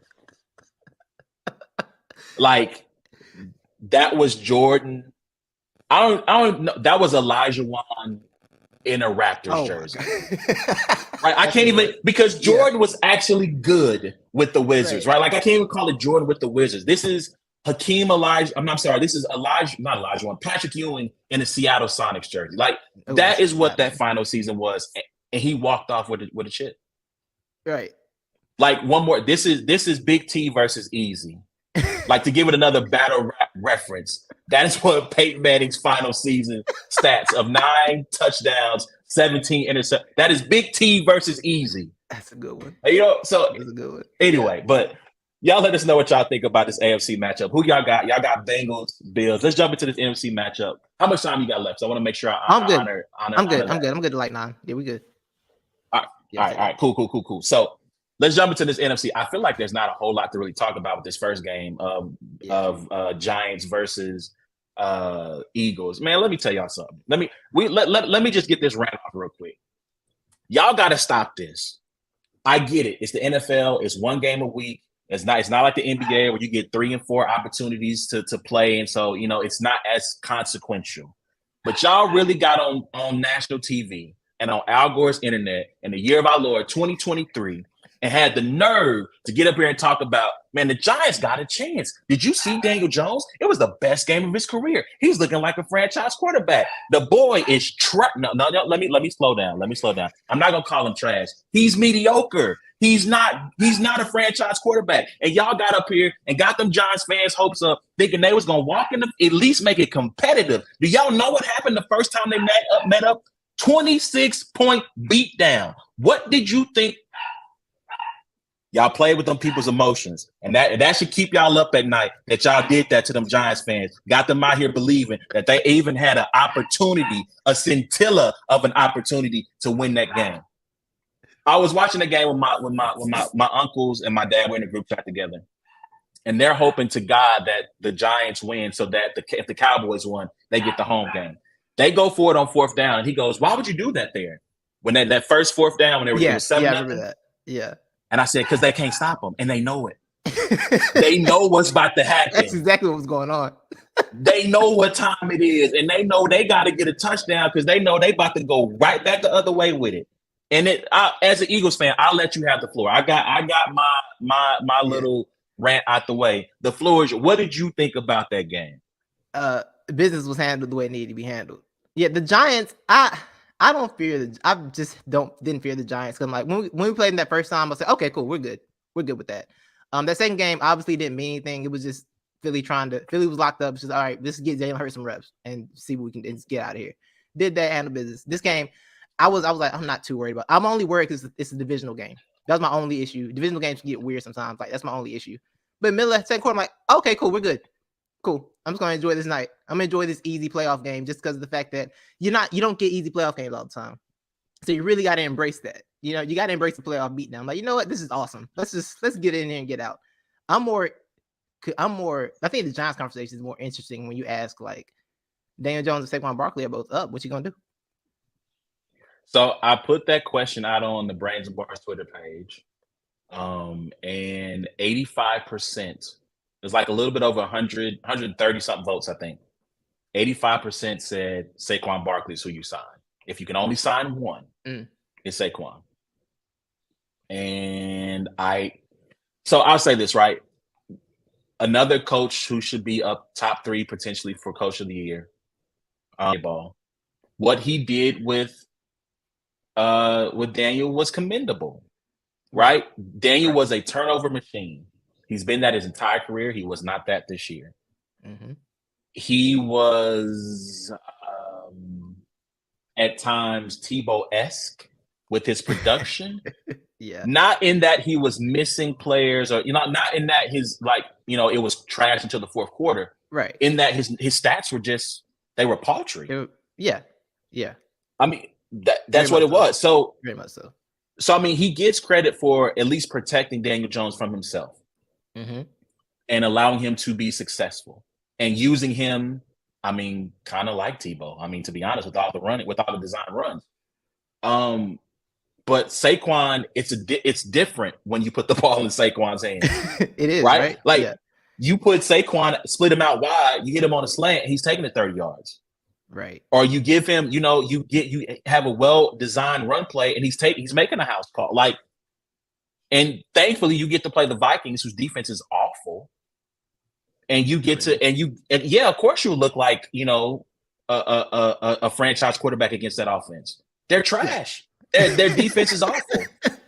Right. Like I can't even really slander Kirk Cousins. Like, Kirk Cousins did what now the 4th and 8 throwing the ball 3 yards down the field. Okay. Fantastic. But so shout out to Brian Daboll. But yeah, you signed Saquon 100 out of 100 times. I think you probably franchise Daniel Jones. If anything, yeah. I think that's where I'm at with it because I feel like Daboll has proven that he will get the most out of your quarterback, basically, right? And also shout out him for being for going to these white dudes be like, hey, anybody ever called you an athlete? No. I'm gonna call you. We're gonna get you doing some athletic stuff today. We're gonna get you doing some athletic stuff. All right, let's try this. Let's run some read options for you, buddy. All right, they'll never see it coming. And getting the most out of these dudes, he did it because he did with Josh Allen. And I don't know, he makes guys stop having turnovers. He really does. I don't know how he does it, but he does. He makes it happen. He did it with Josh because when he left, Josh is right back to being Josh, right? The turnover machine, gifted turnover machine, right? He got the most out of Daniel Jones. So yeah, I think because their draft spot's not going to be high enough, and this isn't really a deep quarterback class. I don't know where you stand on the Will Levis thing. I don't believe in that. I don't believe in that. I'm a CJ Stroud, Bryce Young dude. But even Bryce, I'm like, he's so small. He's so small, and he already gets slammed on his shoulder a lot. So but yeah, not to get off topic too much. But yeah, they're not gonna be high enough to get a quarterback. But I think if you get Barkley at a reasonable price, because obviously you just can't pay running backs too much. Obviously, it's just not gonna work anymore. You get him at a reasonable price, you franchise Jones, you bring it back next year, and then you see where you can go from there. Because I do feel I think he got the most out of Jones, but Jones obviously has a ceiling, right? Like you said, he's just okay, right? You do have a ceiling there, but you don't have a better option out there unless you want to go get Derek Carr, which I don't think Derek Carr is necessarily a ceiling raiser for them, And I like Derek Carr, so I know how much he's raising that ceiling in that division specifically. So I think, just franchise him, bring him back. That's the only thing for the Giants because, they got. It was two clear teams in the NFC East, and it was the Eagles and the Cowboys. That was the clear dominant forces. of the division. Absolutely. So on Will Levis, let me get close to the camera. Draft him in the top 5 if you want to. Take him, Indianapolis. Trade up to number 2 or number 3 and take him if you want to. You're gonna be in 3. I'm gonna run this back 3 years from now. When you get fired, I don't know if it's Chris Ballard still the GM or not. Yeah, I'm gonna run this back. I'm gonna be all up in this camera telling you, you start packing your bags right now. You draft that boy if you want to. Anyway, let me get off of that. Not it. But I agree. Wholeheartedly. Although I'll say this about Daniel.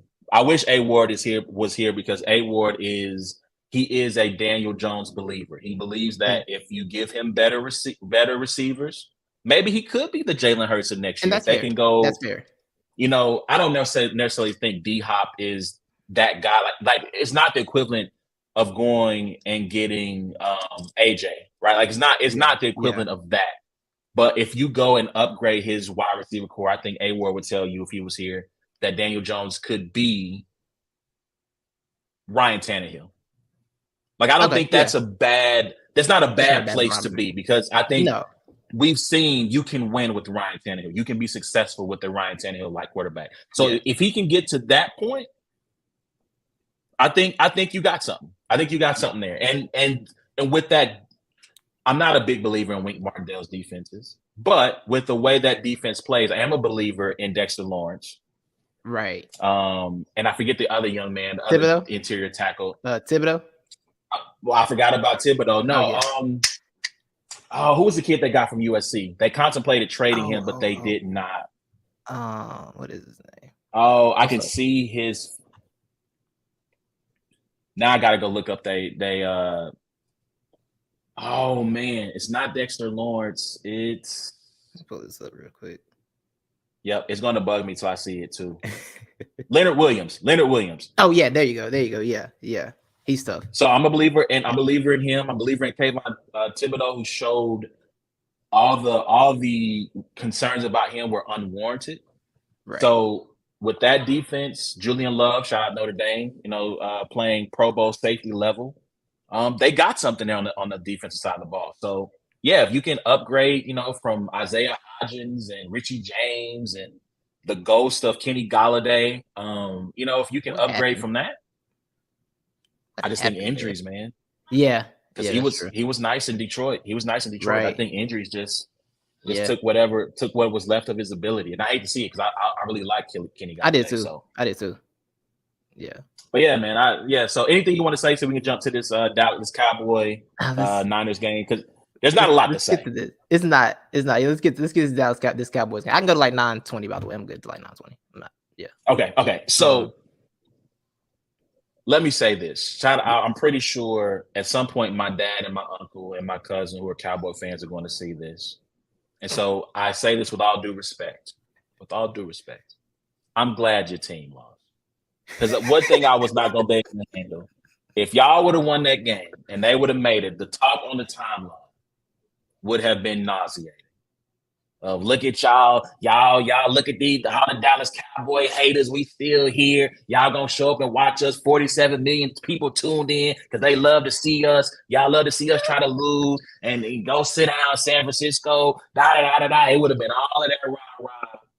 And I just ain't got the energy for it. I would have had to leave. I would have to leave Facebook. Lord knows they ever win the championship. I might just delete my Facebook. I just holler at y'all and see y'all when I see y'all.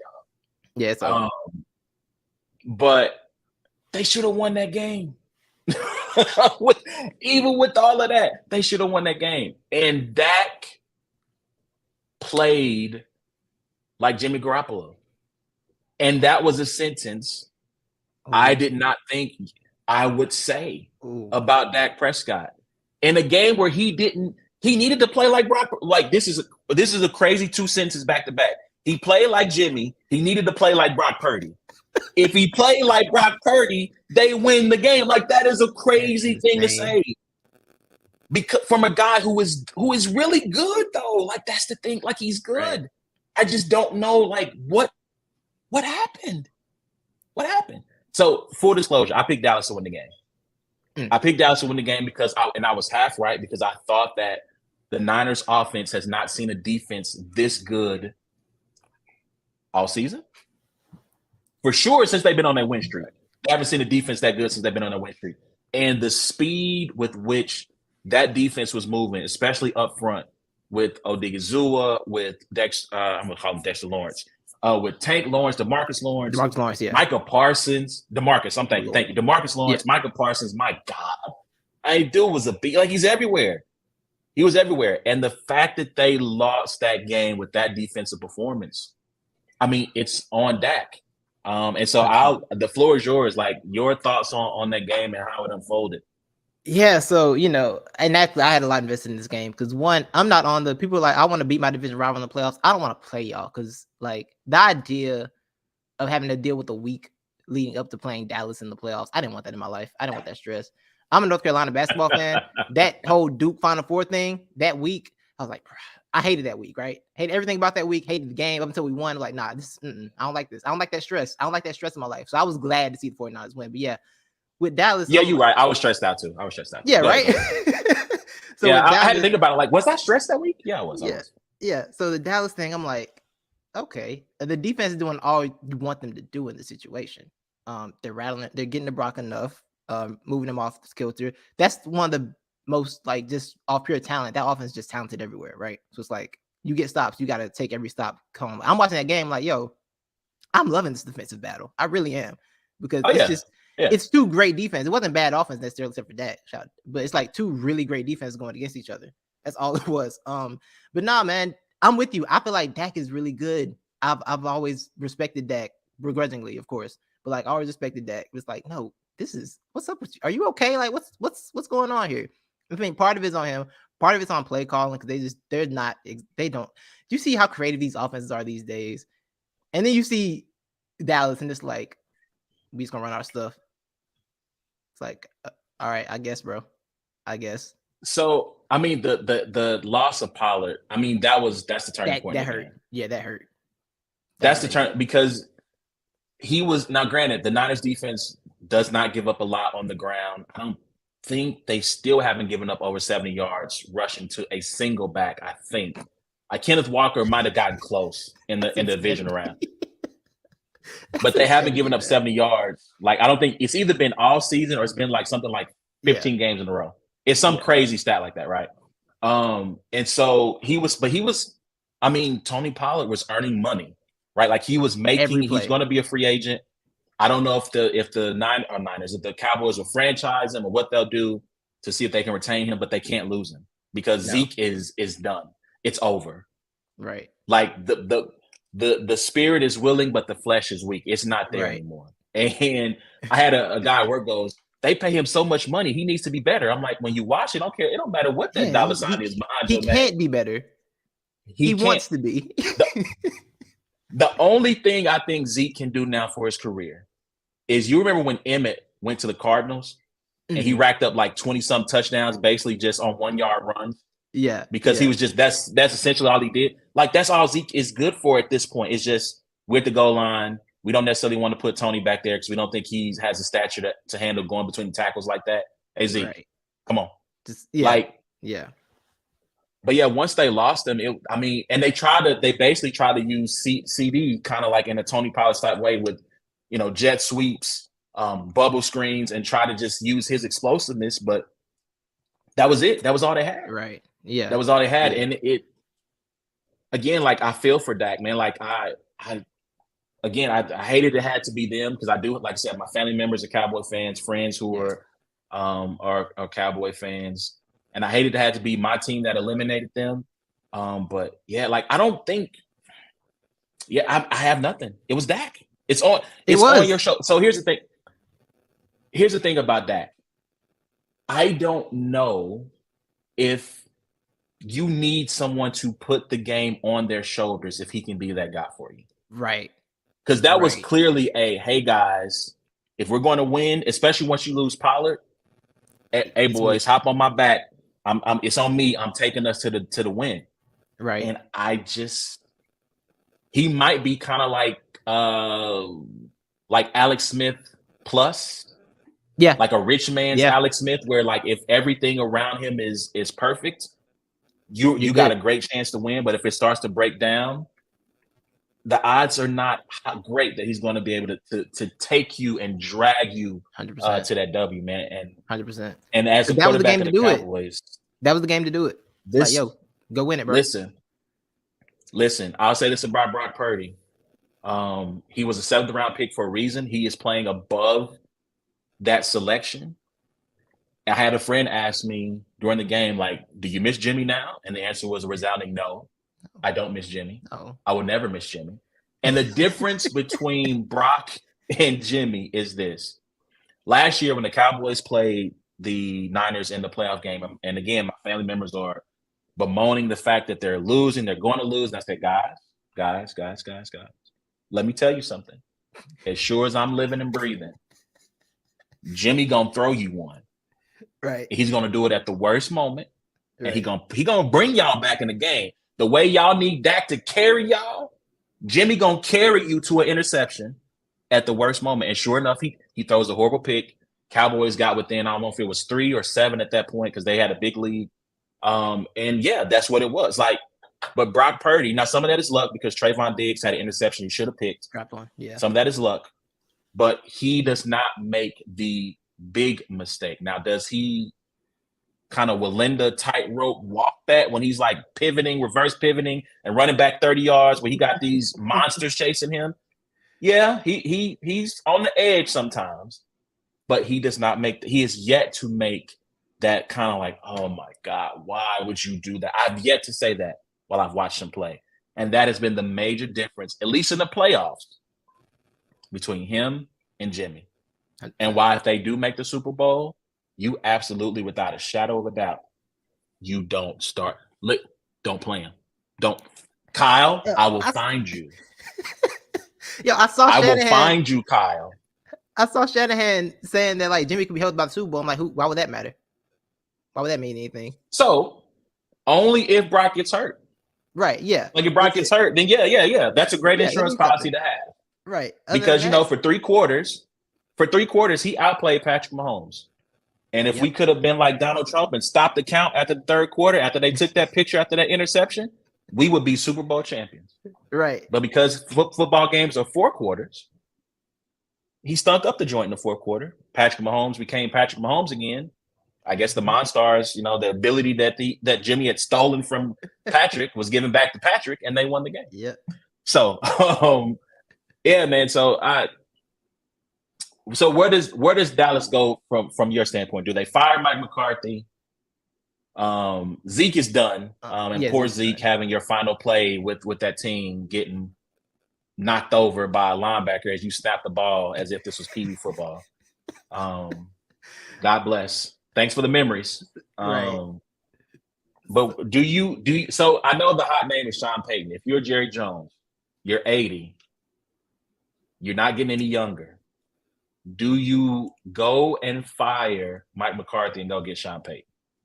So I've been thinking about this, right? As an Eagles fan, I needed 2 things. I need the Cowboys to have enough success to where McCarthy wouldn't get fired because I just don't fear Mike McCarthy as a coach. Because you saw that game, and something's gonna happen with Mike somehow. Somehow something ridiculous is gonna happen, and it's gonna be funny.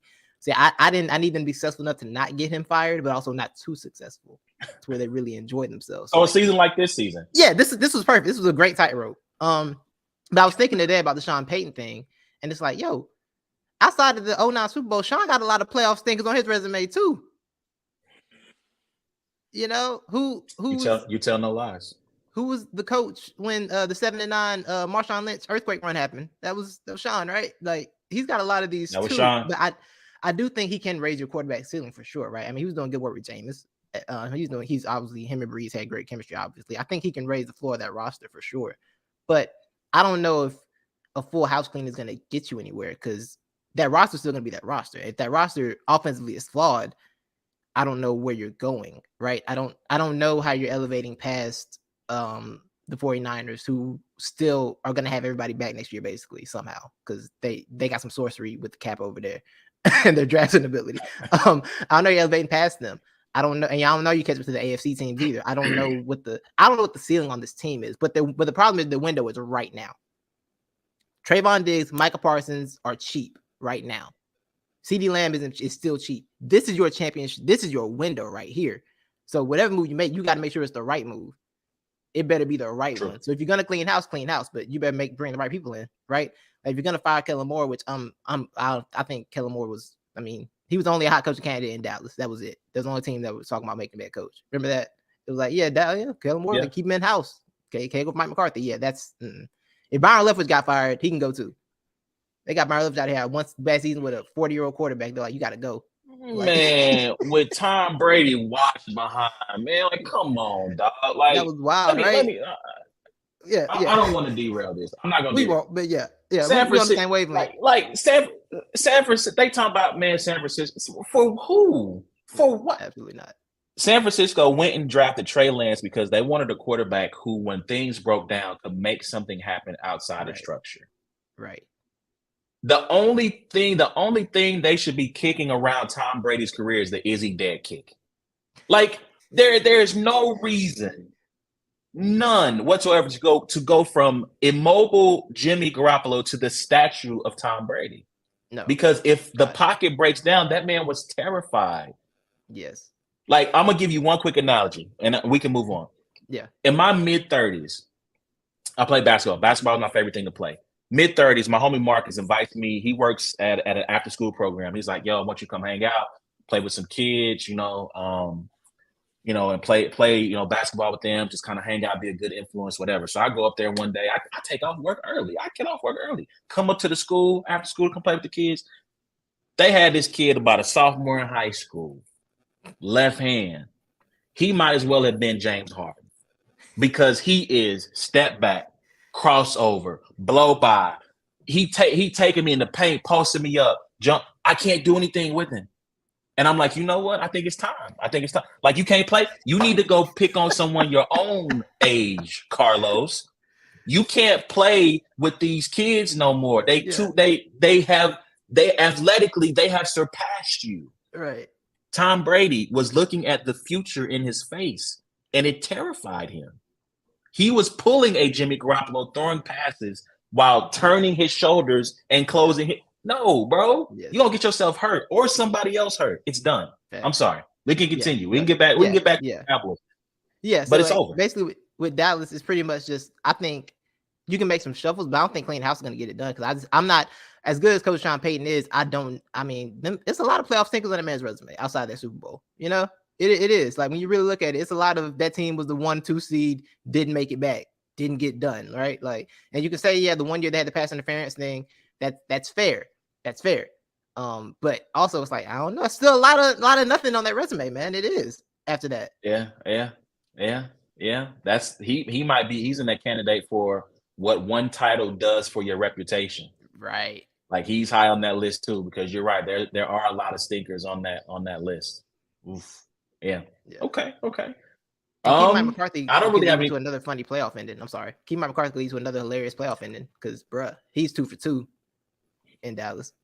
I really, so on that, right? So I have another theory that my friends think I'm crazy for. And I say that every team should hire a Madden game coordinator, someone who has played the Malcolm Gladwell approved 10,000 hours or more of Madden, high stakes, for money, for prizes, because they are used to making quick decisions on the fly, right? Because the clock is always moving, right? You don't have 60 minutes. You might have 25 based on how long you decide to play your game. Mm-hmm.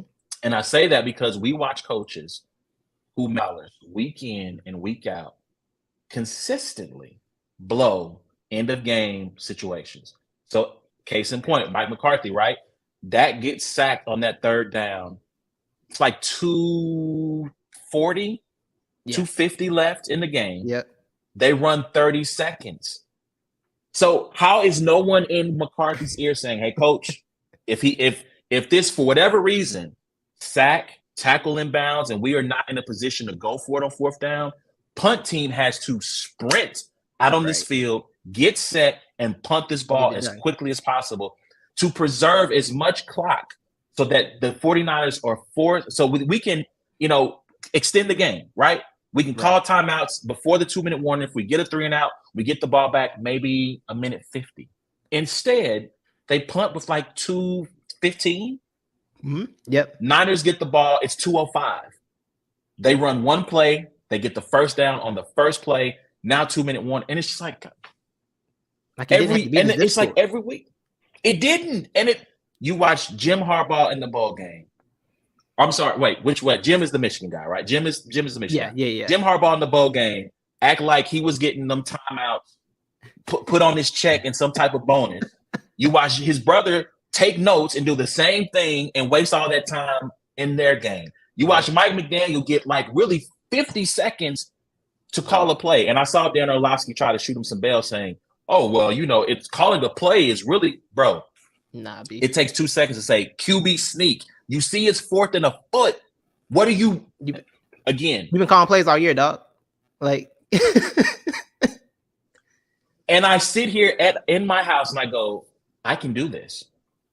Like I can listen give me 4 years, $500,000, and I will sit in a booth and I ain't gotta talk the whole game.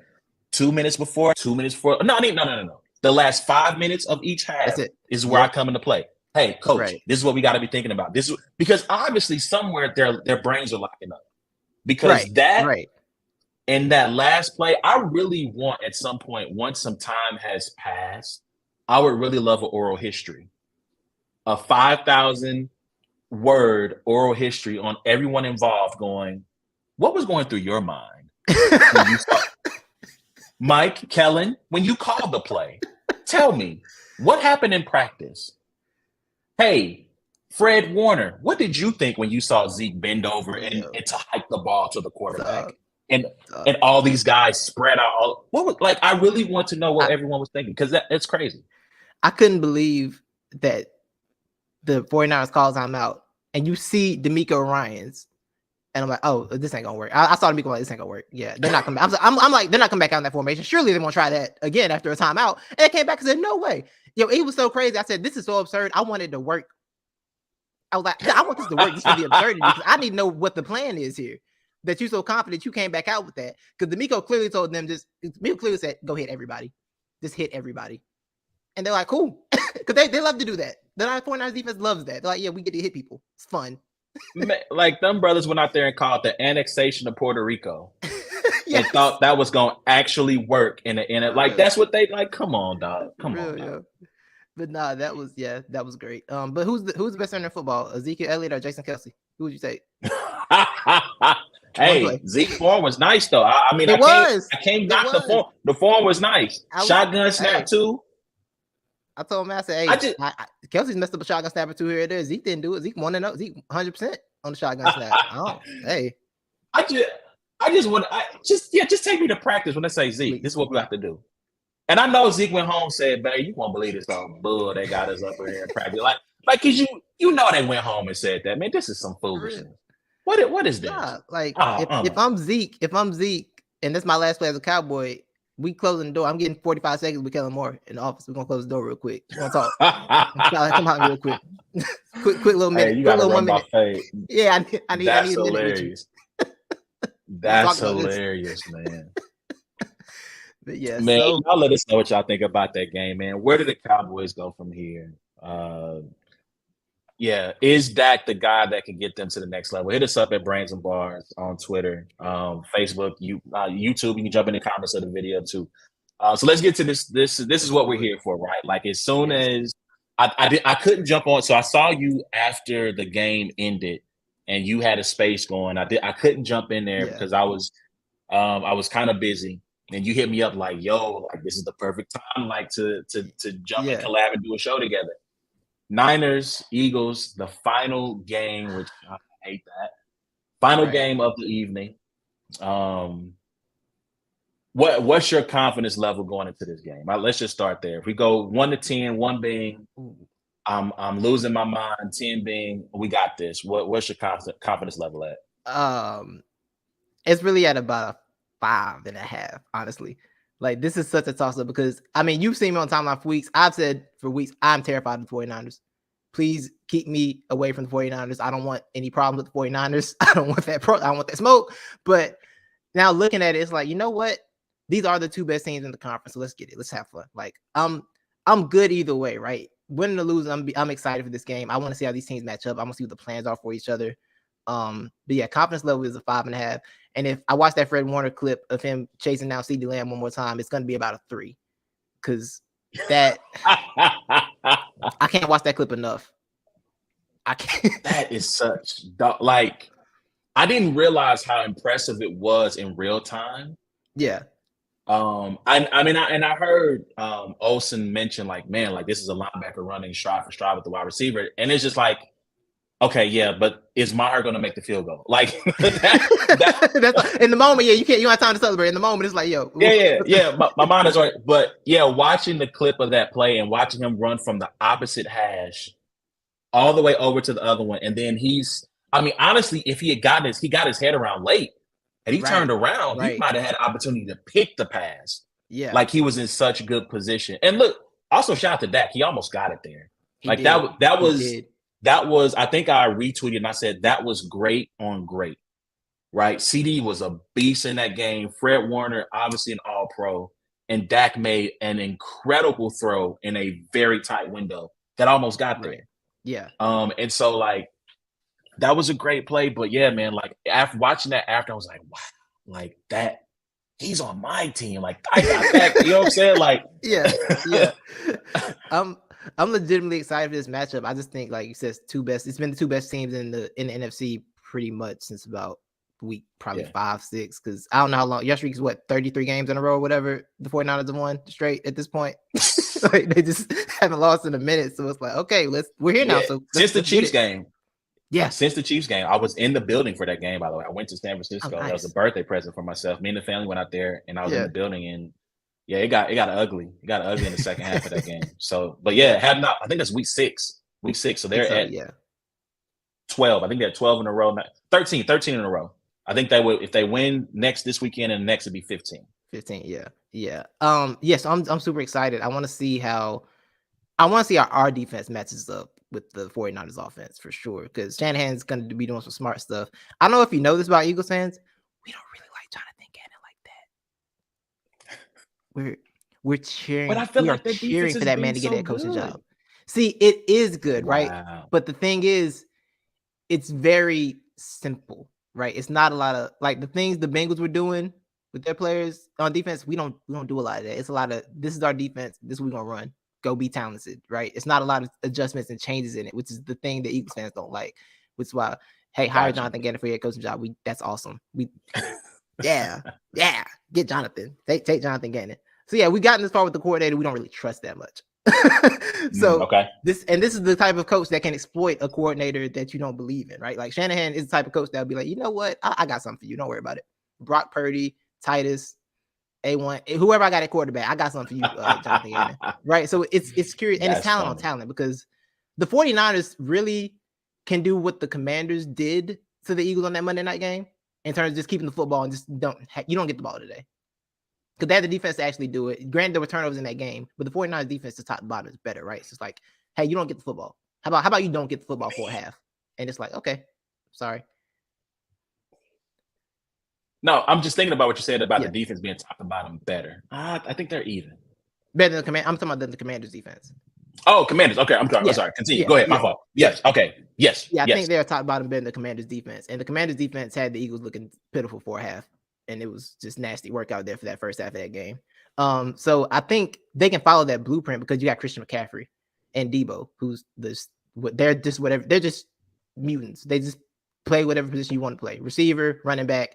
Sure, we do what we want because we're that, So I think they have the style that could compete. It's just, can the Eagles defense create enough chaos for Brock Purdy to create enough plays, create enough moments to get balls? Because the thing and the offensive matchup is Jalen Hurts versus Fred Warner. And I'm like, I don't know, bro.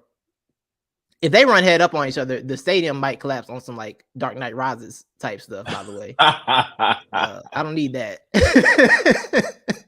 Man, them linebackers be running out there like with reckless, and sometimes like Dre Greenlaw, like I feel like at least a couple of times a game, someone probably in the sideline has to tell him, "Hey, bro, like you gotta chill. You gotta just relax, just dial it back just a little bit. Right. You know, because he's good for an unnecessary roughness penalty. Right. At least one of them. Right. But yeah, that, and I agree wholeheartedly. Like, I think it's going to be a good game. For sure. I think you're right. Like, I think it comes down to me, can the Niners stop their ground attack? Their ground attack is so good. You know, I'm a little salty because I drafted Miles Sanders every year since his rookie year.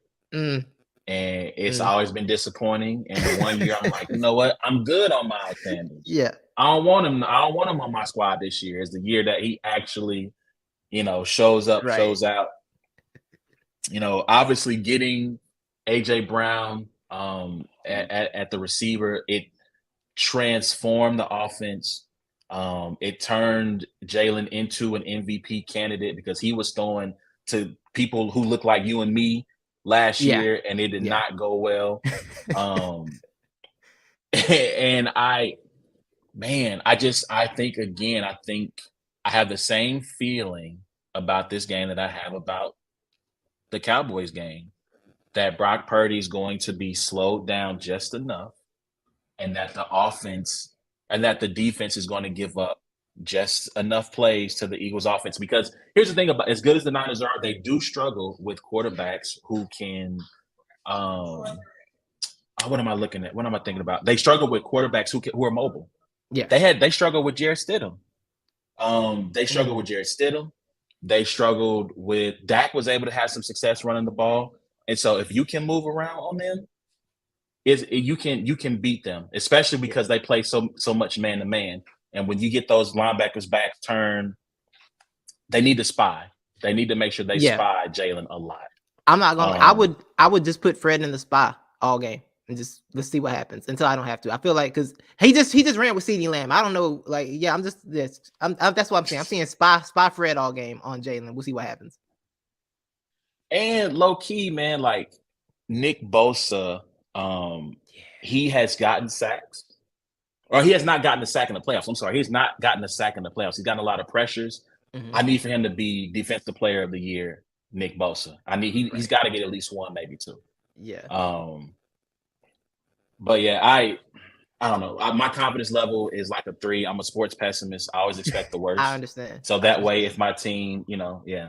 Right. So with that being said, I assume, let's get to the picks here. I assume you are taking Philly. So I ducked picking on my own show, on Not the Experts. Levi picked the Eagles for me.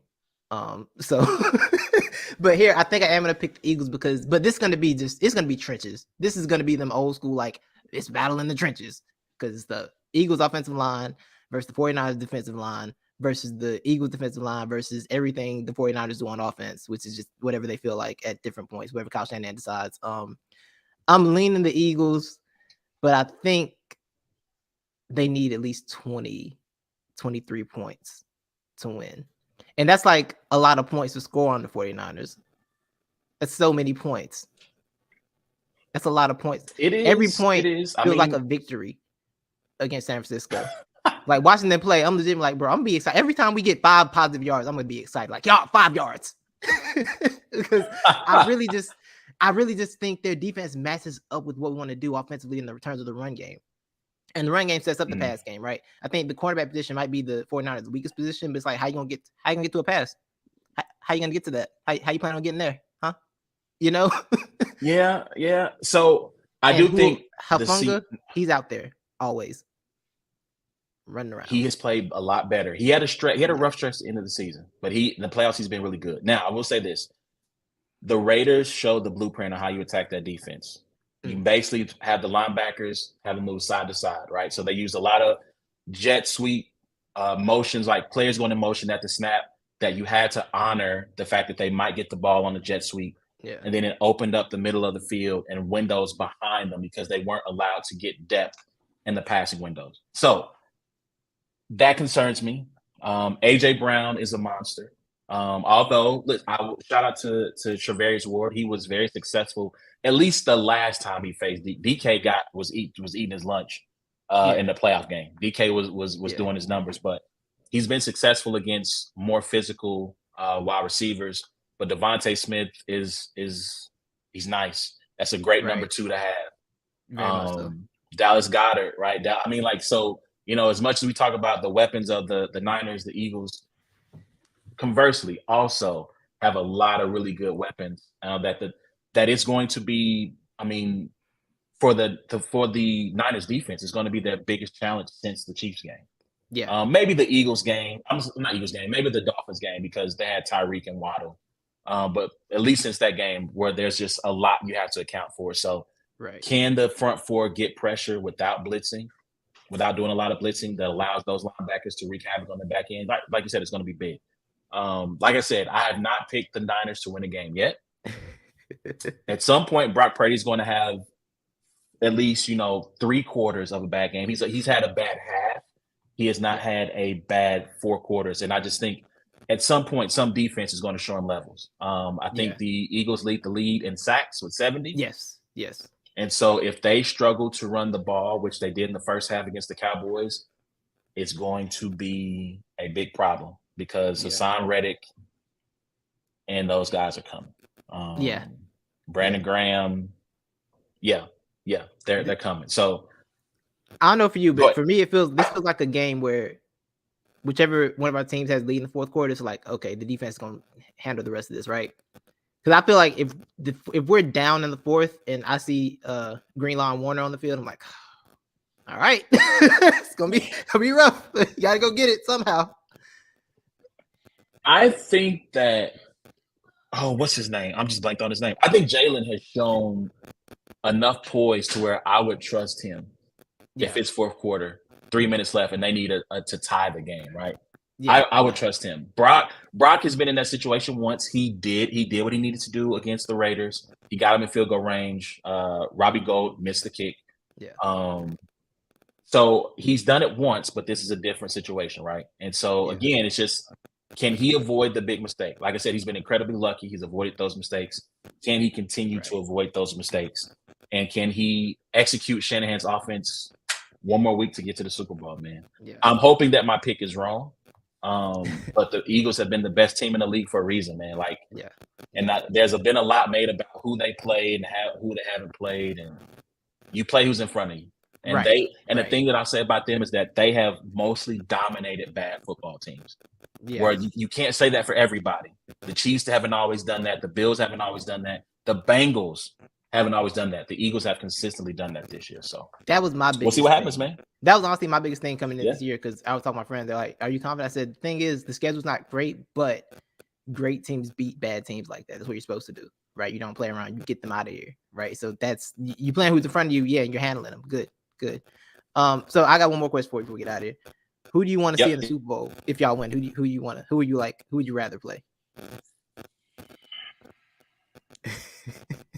Probably the Bengals, because I can't handle the Chiefs beating the Niners again, because when they beat them in 2019, for 1 year, I got sent memes. That the Jordan crying meme of when they celebrated the touchdown or the interception, in the fourth quarter, a year straight. I'm having the sports debate with my friends. I'm winning, as I often do. And they can't beat me. Niners crying Jordan meme shows up. That was their GOAT. That was their break in case of emergency. I'm slapping them around in the sports debate, crying Jordan meme. They go for the low hanging for no reason. Hey, good morning, crying Jordan meme. Wow. So I would rather face the Bengals. Understood. Just so I don't have to. I don't know any Cincinnati Bengals fans. They're not gonna send me no crying Jordan memes. So my cousin's a Cincinnati Bengals fan. What up, Sean? He's a Bengals fan. So I'll be happy for him. He's been a Bengals fan his whole life. So he had a rule where he was never gonna buy a jersey until a quarterback won a playoff game for them. So bro won a playoff game. He want to buy the jersey next day. It's like, yeah, I'm getting the jersey now because he won a playoff game. So I'll be happy for him if we play them. For one, it'll be a fun watch. Two, I don't know. The Chiefs and Eagles played last year, right? Mm-hmm. Yep. Let me read to you this the Chiefs play-by-play. All right. Touchdown, interception, touchdown. I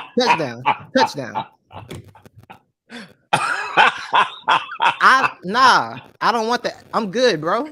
I'm good. Mahomes went 24 for 30, 278 yards, 5 touchdowns, 1 pick, sacked 1 time. I'm good on ever playing him again in my life. I forgot about that. And in Kansas City, that game was kind of poo-poo because the defense was not playing well. So they struggled with stopping Jalen and getting him down. And the game was it was a game for about a half, right? It was a game for sure for about a half, and then the third, and then they kind of hit the Nas in the third and the fourth quarter. So I can man, Mahomes is the boogeyman, bro. Like the game's never over. It's just no. It wasn't until 3 minutes left in that Super Bowl. I was like, dang, they're really not coming back, huh? Against the Bucks. I was like, dang, they're really not gonna come back. All right.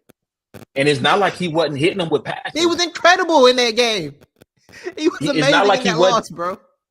He was putting the ball on them, and they just weren't catching it. Yeah. He ran in 3 circles and hit Tyreek Hill in the face with the football. When he does the John Wick, the Neo from the Matrix, where he's parallel to the ground and he throws the ball and it hits, I think it was Darrell Williams in the face. It hit him in the face. Yeah. Like he threw that parallel, it's the greatest pass ever. And it wasn't even complete because listen, man. Burrow is great. Allen is great. Herbert is great. Lamar is great. Jalen is great. Brady's great. They're not Mahomes. We can just end it on that note. And then here's A Ward in the comments at the end. What's up, Ward? You're not sorry. You're not sorry. You're not sorry. Yo, man, but that's been our show, man. Hit us up in the comments. Let us know who y'all got for this NFL championship weekend. Hit us up at Brains and Bars on Facebook and Twitter, IG as well. Titus, I want to thank you for stopping by, for sharing your time with us. I would love to be on Not the Experts. Let me know. Yeah. I'll be there time and place, and I'm there, man. I would love to be there with you guys. If you guys record, live stream or anything like that. I love to join in. He is Titus from LTBR. You guys, is it LTBR.com or Let's Talk BattleRap.com? Let's Talk BattleRap.com. Let's Talk BattleRap.com. He's got an article went up this week about Murder Mook, 5 potential opponents. All interesting names. Go check that out. Also, Franz dropped a new article today about Mac Myron signing a 2-year deal with URL. I know some of the staff will be in the building for the I'm Outside event. Forgive me, I don't know the name. The name of the outside. Outside URL's outside event going down this weekend. Some of the staff will be out for that to give you guys recaps of what happened there. The PKChronicles.com. Not the Experts. You can find that anywhere that podcasts are available. Right. Yep, anywhere. Yep. Follow us on IG at NTE Podcast, TikTok NTE Podcast, all the socials NTE Podcast. You'll find us. Man. Appreciate you, man. Yes, sir, man. Until next time, it's been a Black and White thing. Also, I am awardmerch.com. You guys take it easy. Enjoy this weekend's games, and we will talk to you next week. It's okay to not be okay. Shout out to the homie Ward, man, and love stuff. Y'all have a good evening.